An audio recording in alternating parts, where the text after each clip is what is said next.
Welcome to the Rap Soul Podcast, where we dive deep into the world of music that moves our hearts and gets our feet tapping. This is the intersection of rap and soul music from the 80s, 90s, and 2000s. We appreciate you for listening.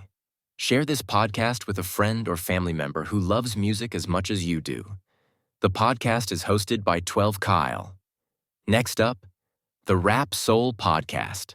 The interesting thing about this album was there's a song on this album where T.I. claims and calls himself the King of the South. He laid claim to being the King of the South, not the King of Atlanta, not the King of Fulton County. He said, I'm the King of the South, not the King of Georgia. I'm the King of the South.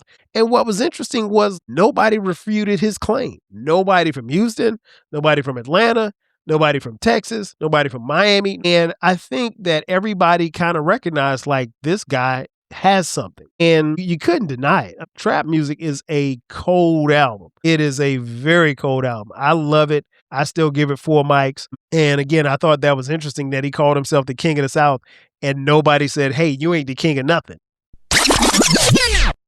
Welcome to another edition of the Rap Soul Podcast. I am your boy 12 Kyle. I want to thank you all for tuning in as you do each and every week. Again, this is the Rap Soul Podcast. This is the intersection where we have discussions about music and artists from the 80s, the 90s, and the 2000s when it comes to rap, hip hop, soul, and R&B. Simply put, folks, this is the best music podcast that you've never heard until right now. Again, I want to thank you all for tuning in.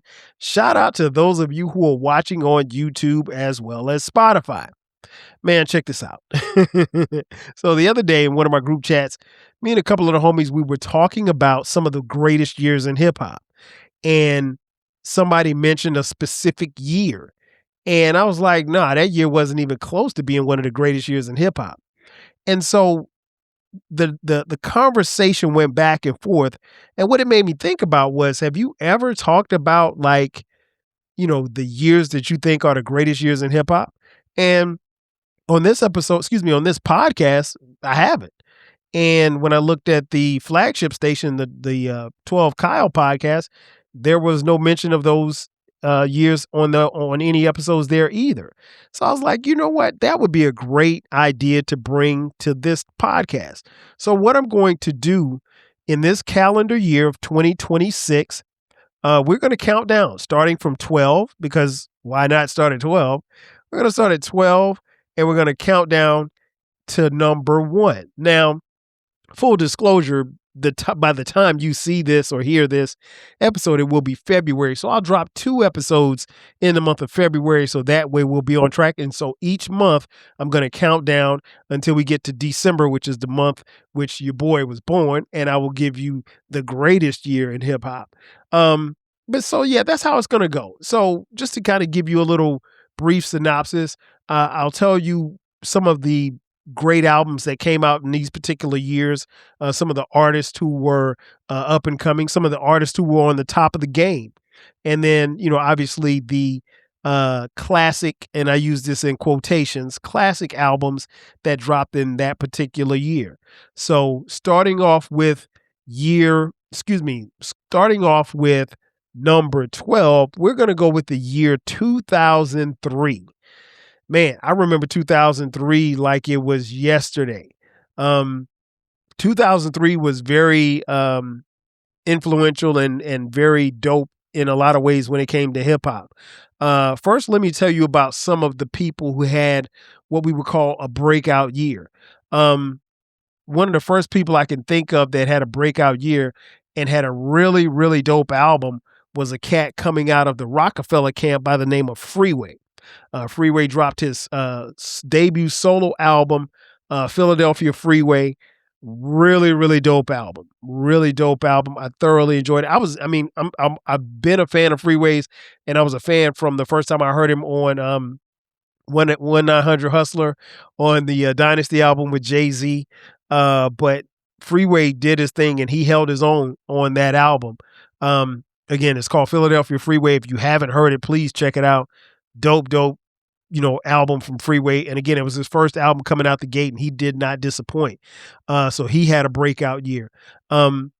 Another person who had a breakout year was a guy by the name of Jules Santana, or Juel Santana, however you want to pronounce his name.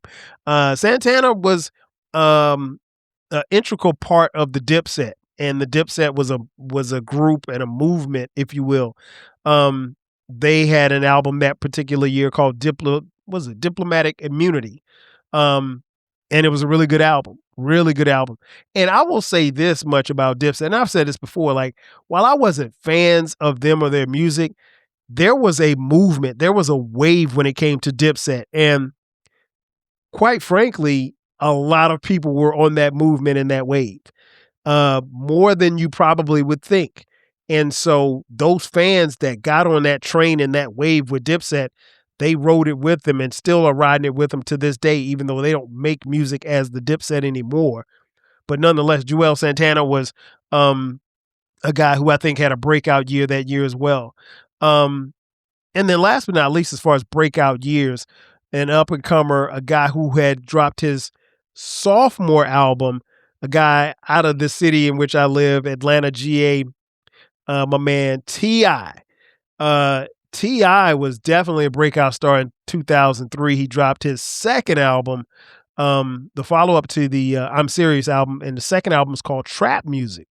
Listen, I think one of the things that stood out to me was that I saw T.I.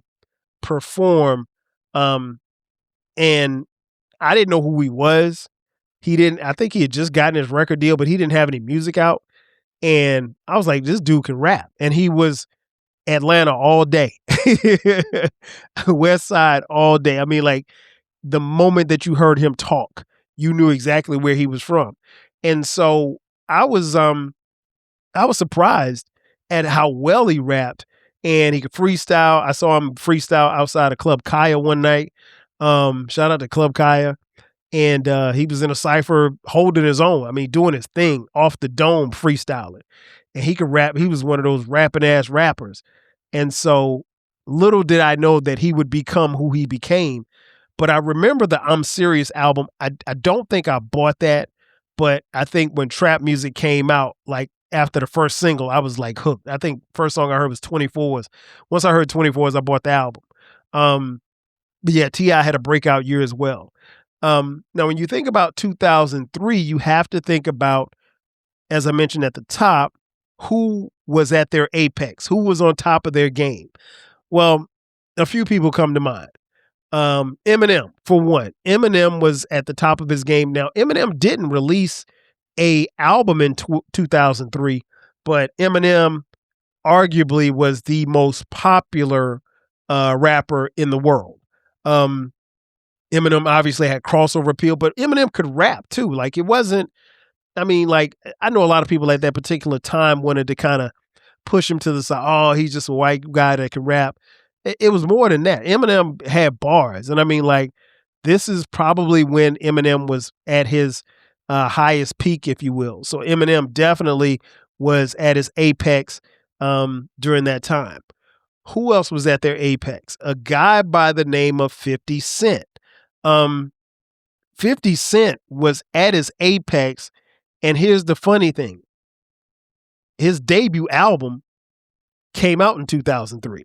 So imagine being that hot to where your debut album comes out, and that's when your star is shining the brightest. That's when you're at the top of your game.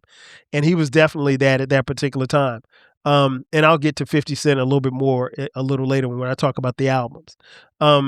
And then last but not least, who else was at the top of the game? None other than Sean Corey Carter, a.k.a. Jay-Z. As many of you know, in 2003, Jay-Z was set to retire from rap. That's right.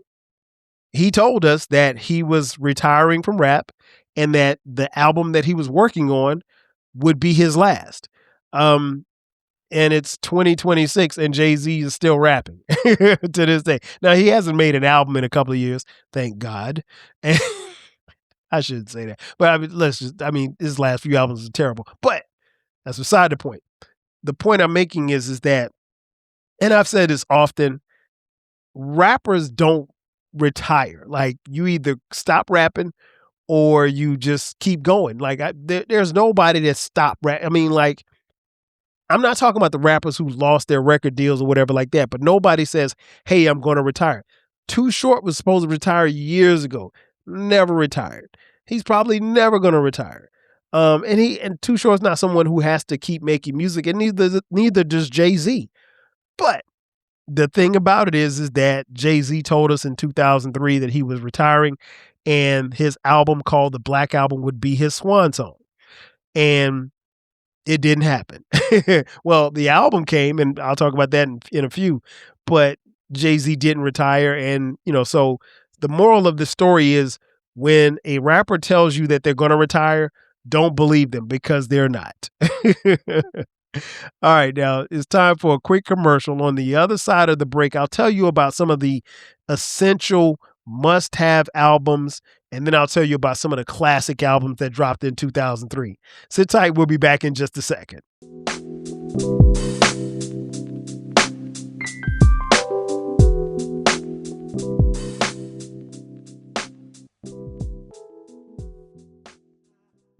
And we are back. Once again, it's your boy 12 Kyle. This is the Rap Soul Podcast, and we're talking about the 12 greatest years in hip hop, and we're starting with number 12, and that is the year 2003. Before the break, I gave you some of the breakout stars and the rappers who were on top of the game, and I told you when we came back from the break, we're going to talk about some of the albums that came out that particular year. So one of the what they call essentials projects or albums that you had to have was, again, the aforementioned Philadelphia Freeway. Really, really solid album. I would give that album probably, if I had to give it in microphones, probably a 3.5. It was a really, really dope album. It's an album that I still go back to from time to time. He had a couple of singles on there that were really, really hot. So yeah, definitely, I would definitely give that a 3.5 mic album. Next up, Beg for Mercy by the G Unit. That's right. Beg for Mercy, debut album from the G Unit crew. The G Unit crew was 50 Cent, Lloyd Banks, and Young Buck, and Tony Yayo. I like this album. I really like this album. That album got a lot of play. It was definitely an essential album to cop in 2003.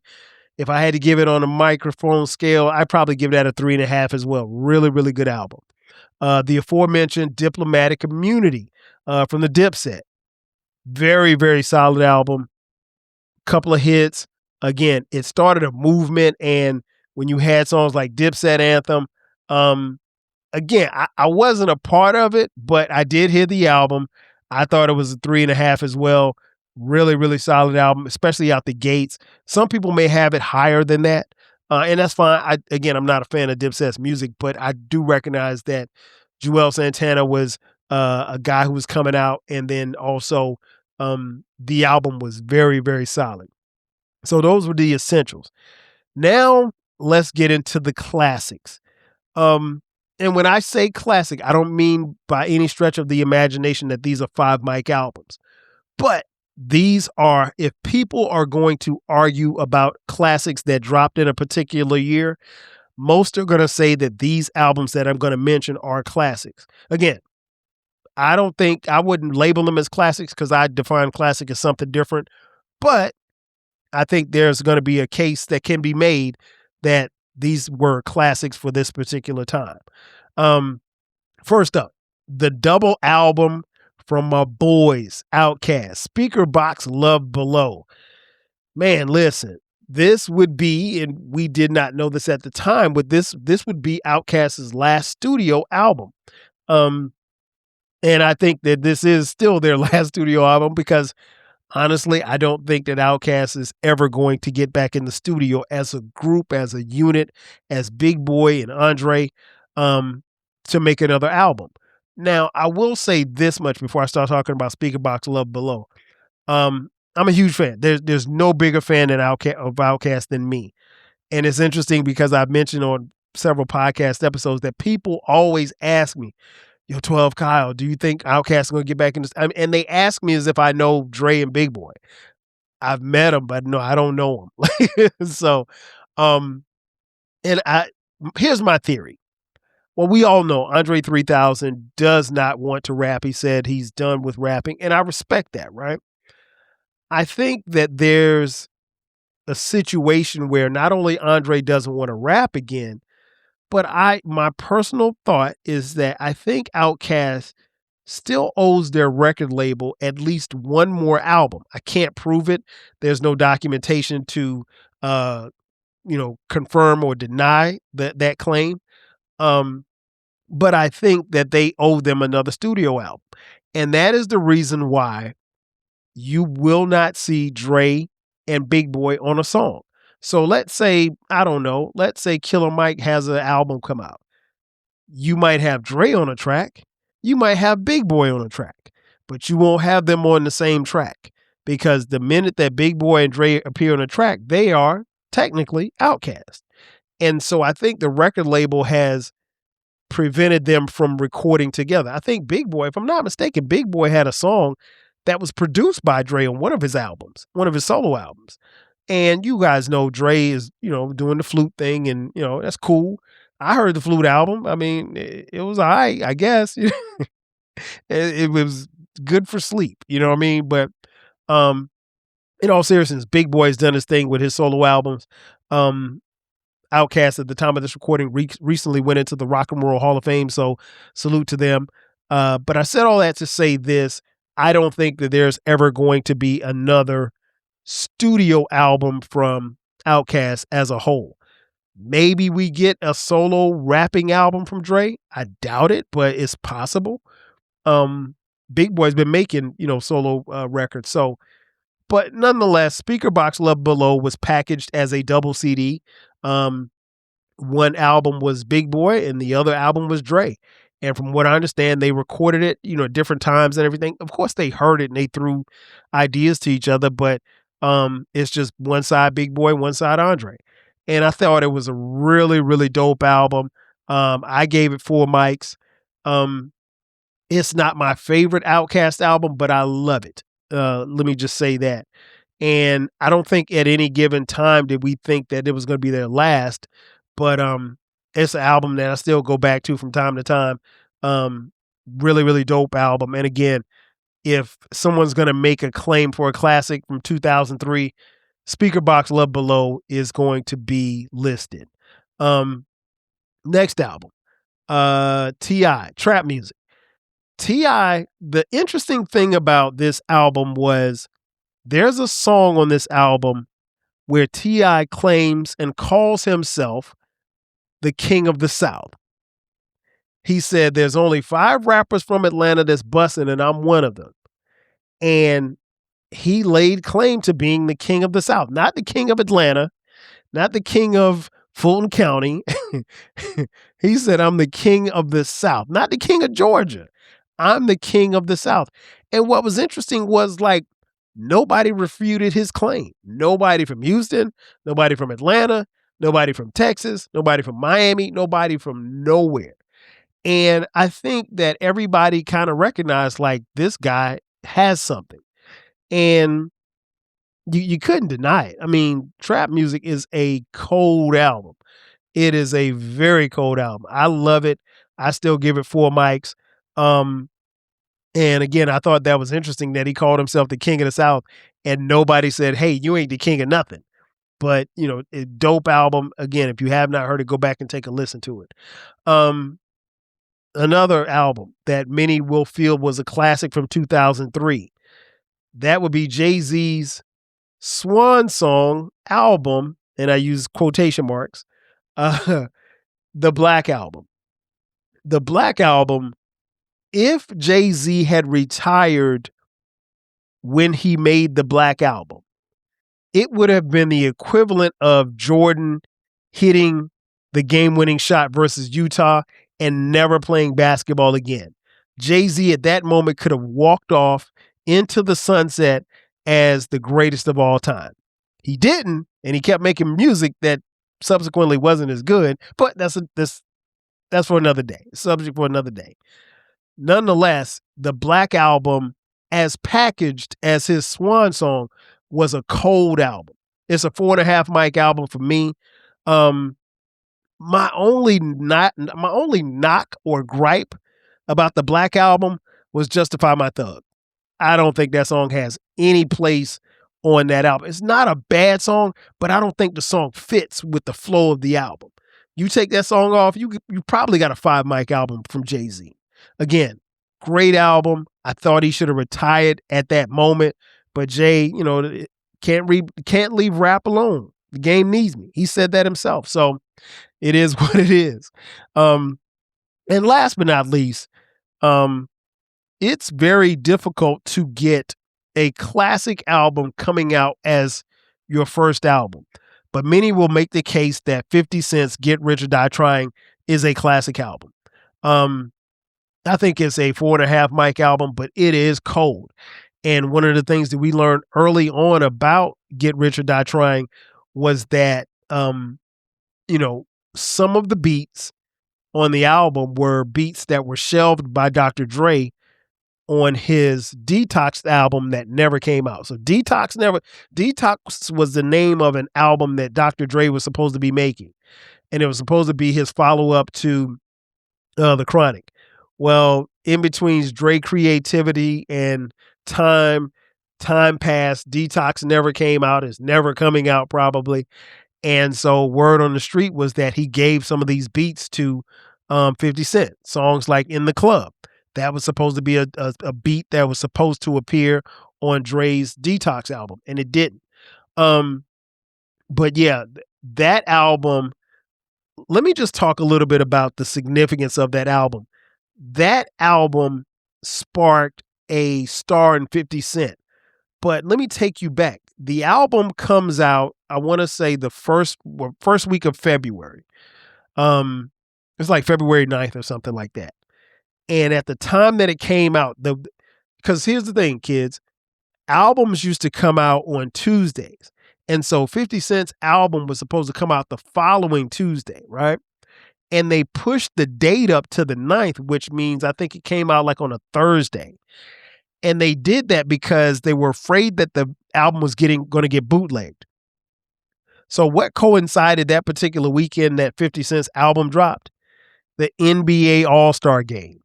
So All-Star Weekend was, depending on where it was, All-Star Weekend was always a blackety black event. Like it was kind of like a version of Super Bowl and All-Star and Freaknik all rolled into one. And that year, the All-Star break, the All-Star game, the NBA All-Star game actually took place in my current hometown of Atlanta, Georgia. And so it was interesting because that album comes out on Thursday. We're hanging out Friday, Saturday, and Sunday for All-Star Weekend. And when I tell you, you could not go anywhere in this city without hearing that album. Everybody was playing every song off of that album. I mean, like you could walk 3 blocks and you would hear, if there were 10 cars that passed by you as you were walking, 10 of them had Get Rich or Die Trying, and they all had the windows down and they were blasting it, from 21 Questions to PIMP to Patiently Waiting, Heat, which is my favorite track on the album. And keep in mind, they moved it up as far as the release date so that it wouldn't get bootlegged. And 50 Cent actually ended up selling 872,000 copies of that album from Thursday to Tuesday. Let me say that again. 872,000, the number one album on Billboard, and he sold 800,000 between Thursday and Tuesday. It was crazy. We had never seen, there had not been a buzz for a new artist like that probably since Snoop, when he did Deep Cover and then subsequently came out with Doggy Style. And so, but that was 92, 93, right? So this is 10 years later. And again, 50 Cent is a guy, he had the mixtape scene on lock. Wanksta was like a hit song, and all of this is before his album actually comes out. And so I remember listening to Wanksta, and I'm like, okay, is this guy going to be as good as what we saw in these mixtapes? Because the mixtapes were cold. He had some bars on these mixtapes, and his story. It made people intrigued because you heard he got shot 9 times and he lived to tell about it, and he's this gangster guy or whatever like that. And 50 Cent lived up to the hype. He really did. In fact, he exceeded the hype. And I just remember, hearing about him and then hearing about him getting shot. He got dropped by his label and he got picked up again. And Eminem found him, and, the rest is history. And I just remember, like I said, that particular weekend, All-Star Weekend was off the chain. I said if and when All-Star ever comes back to Atlanta, I'm leaving the city because you couldn't go anywhere. I mean, like, if you were on foot or if you were on a motorcycle, you were fine. But if you were in a car, you were in trouble. I mean, like, I remember me and my boy, we went to, shout out to my boy Juan, we went to Lenox Mall. Bruh, it took us 2 hours to get out of the parking lot. The parking lot.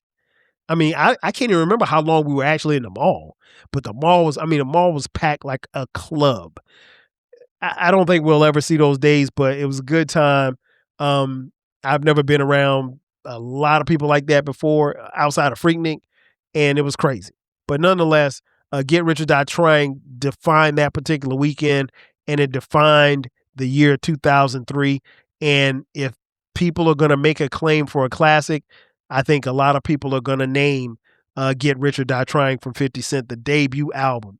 So there you have it, folks. Again, I'm going to be counting down each year. Coming in at number 12 is 2003. Stay tuned because, again, we're going to drop new episodes each month, counting down. So we're starting at 12. There'll be number 11. That'll be probably sometime later this month at the time of this recording, and then we'll go from there. If you disagree, feel free to comment wherever you can comment, on YouTube and Spotify as well. So that's going to do it for me. Thanks again for checking out this edition of the Rap Soul Podcast. I am your boy 12 Kyle. I will catch you guys next time. 5,000. Yeah. Thank you for listening. This concludes the episode. Be sure to subscribe to the Rap Soul Podcast. You can find the podcast wherever you get your podcasts. Follow the podcast on social media. And feel free to continue this discussion on our Reddit page. More importantly, share this podcast with a friend or family member who loves music as much as you do. Until next time, 5,000.